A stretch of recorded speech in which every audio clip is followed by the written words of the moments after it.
Hey everybody, this is Chelsea Schaefer. And Caitlin Gustov. And this is The Score, the official podcast of the sport of team roping. This is the Team Roping Journal's semi-weekly podcast highlighting the team roping industry's top talents and influencers through stories that inspire and connect ropers. We sit down with ropers from the professional ranks as well as industry icons and producers to delve into topics that make the team roping world tick. This is season 2. It will feature even deeper interviews, storytelling, and issue-based coverage, and we are so excited you're here.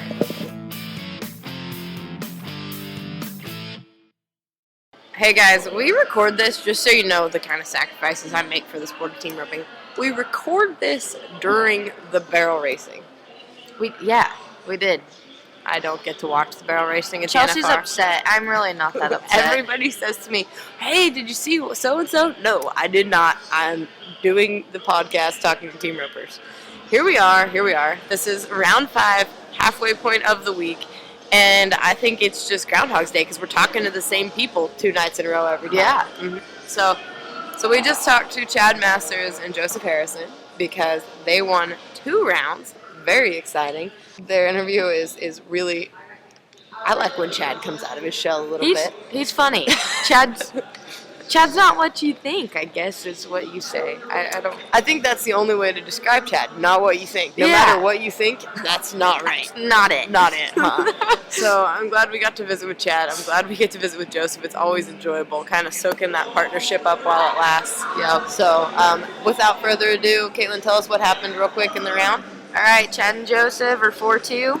Second and third split was 4-4 seconds. That's Clayton Smith and Jade Corkill and Coleman Proctor, 9 motes. Fourth is Luke Brown Paul Lees with a 5-1. Fifth is Cody Snow and Wesley Thorpe with a 5-3. And sixth is Brenten Hall and Jason Tryan with a 6-3. The round was kind of open. If you watched it, I love how smart Brenten and Chase were there with that 6-3, and it paid off. So yeah, just staying hooked, staying in it. Yeah, Brenten missed the barrier a little bit. They're still winning the average, which is awesome. They're 24 and 20 seconds on 5 head right now. So yeah, definitely staying hooked right there. Absolutely. All right, guys, without much more to say, here's Chad Masters and Joseph Harrison, your round 5 champs. Welcome, guys. You just won your second go-round. You just had so much fun last night. You had to do it again? It was a lot of fun. It was fun? It was a lot of fun. No, that's weird if you do it like that. Okay. Chad, how did it feel compared to last night? It was slower, but... Yeah, it was slower. It did feel a little bit more in control. Like I said, I did try to let this steer take a step, and he was a little bit faster and a little bit sharper than I thought, and I felt behind just a little bit. So I don't know. I'm happy with how it went. You guys were first out. Were you just trying to make the best run on the steer? And were you going for it? Are you guys going for it all week? Like, what's the... No, I've been practicing for the last 3 weeks, and every year you practice to go fast, and then it seems like my whole life in my earlier days I went fast, and then I learned to be controlled, and kind of made me more money. So it's hard to talk myself into going fast now. But we've been I worked on it for the last 3 weeks, trying to go fast, and I know it wasn't as fast as last night, but it felt a lot smoother. It worked. That's right. They'll still give you $26,000. Yeah. The check isn't going to say, but slower. Like, there's no penalty for that. Joseph, how did it feel for you? Man, it was good. I was a little late, and Chad read me good.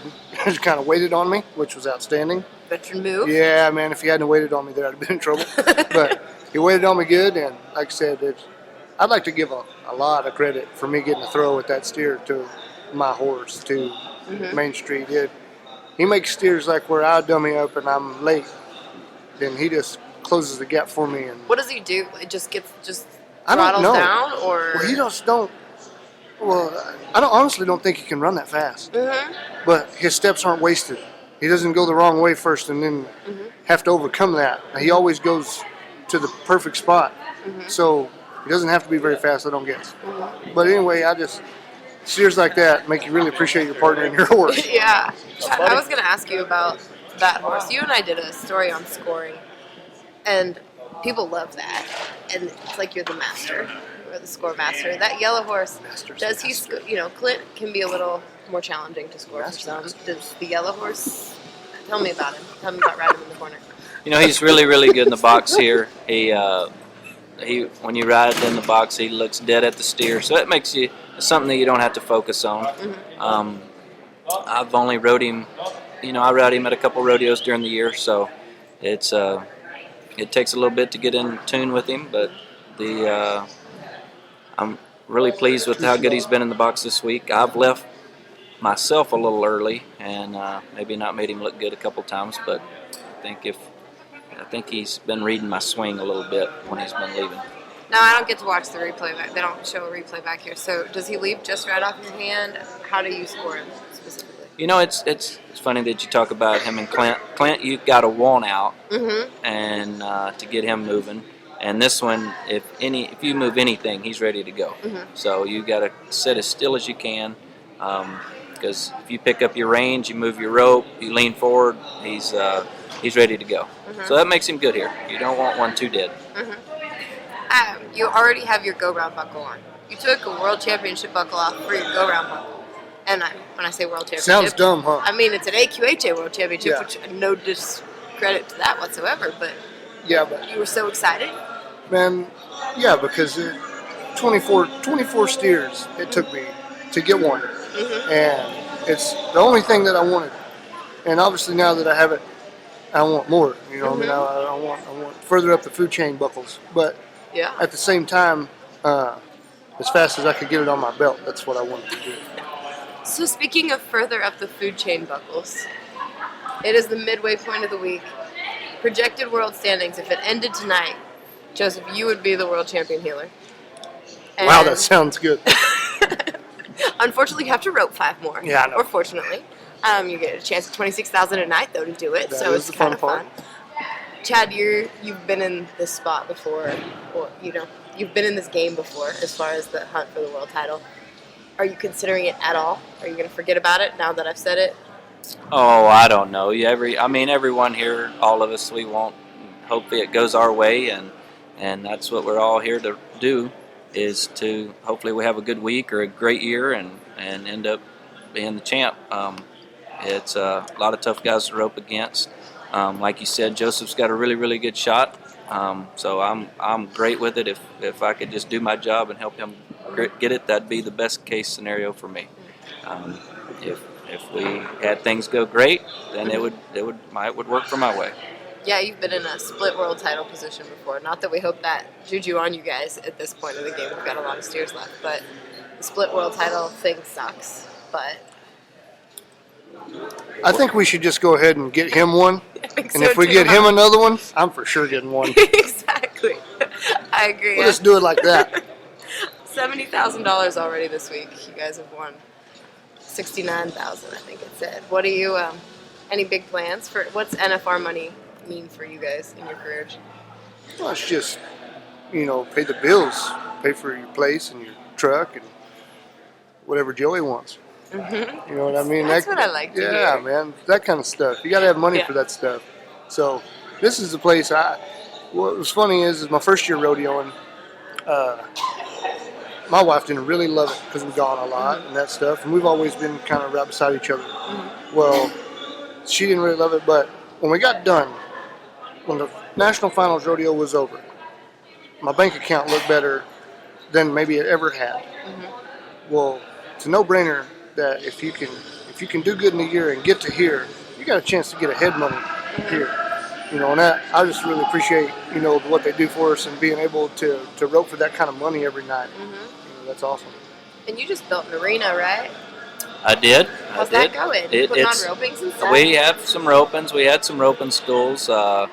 We have lots of folks come over and rope. It's fun. It was super, super expensive. Yeah. Even more than I thought. Yeah. So, like you said, the money, we always need the money, however it comes, and it's always a place to go with it. Yeah. All right, guys, I want to talk just before we go about horses. Chad, you have the reputation of pulling into a jackpot with, as many horses as you can fit in the trailer to go rope and ride on. Do you guys talk about horse training a lot? Chad, you've made so many good ones. Oh, thank you. You know what? I have been dumb about probably not visiting with this guy and learning as much as I could. The one thing he does is he don't ever tune on me about how I ride him. Really? And I think that's what makes him a good partner in a lot of ways. Is he? If anything he says, it's always positive to me. So that's probably why he don't say a whole lot about my horsemanship. 'Cause I bet he could pick on me pretty good. I just think it would be so fun to like sit in a truck with you guys and talk horsemanship. Do you not talk about it very much? Well, I mean, we do. We drive down through there and talk about what we could do this one, and Chad's got probably better input about what I could do to my heel horses to make it better for our game than I do his head horses, if you had to be honest. He didn't. I know he ain't gonna agree with me, but he probably does. So it is good. And since we are talking about horses, I'd like to throw out there one more time. Bobby Lewis has been great for me. He pretty much give me the one I'm riding here, and he keeps me mounted. You know, he keeps them around for me to be able to train and to have good stuff to ride. And the ranch name, he's been really good for me. Are we going to see dual axle at all? Your world champ and your maturity champ? Yeah, I mean, maybe. He's a really nice horse, man, and we're gonna keep him and show him. He's still got another futurity here, and we're gonna show him at the World Show again, and so I'm looking forward to him. He just gets better all the time, man. I'm pretty pumped about him. Chad, what young ones do you have coming up? Anything you're really excited about? Oh, I got a couple. I got a 5-year-old and a couple 6-year-olds, and I think in a couple years, I think they might be something that I can use.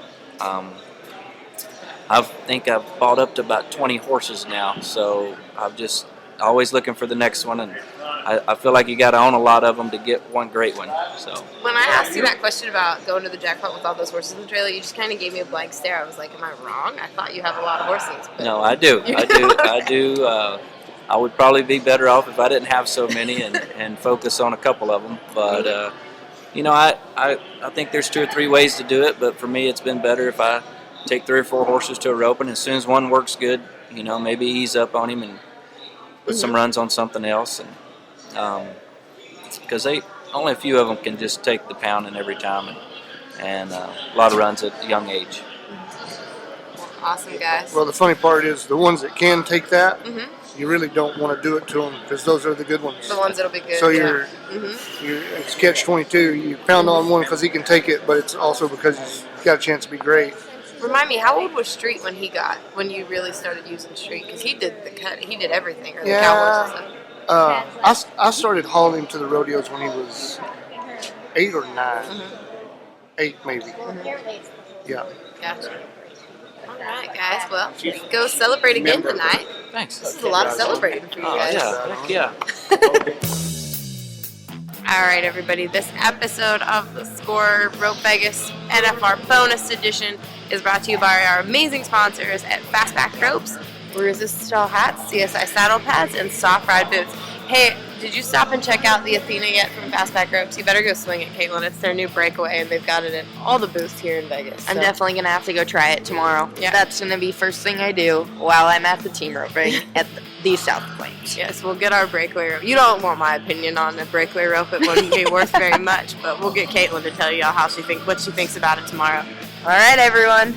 We will talk at you tomorrow night for round 6.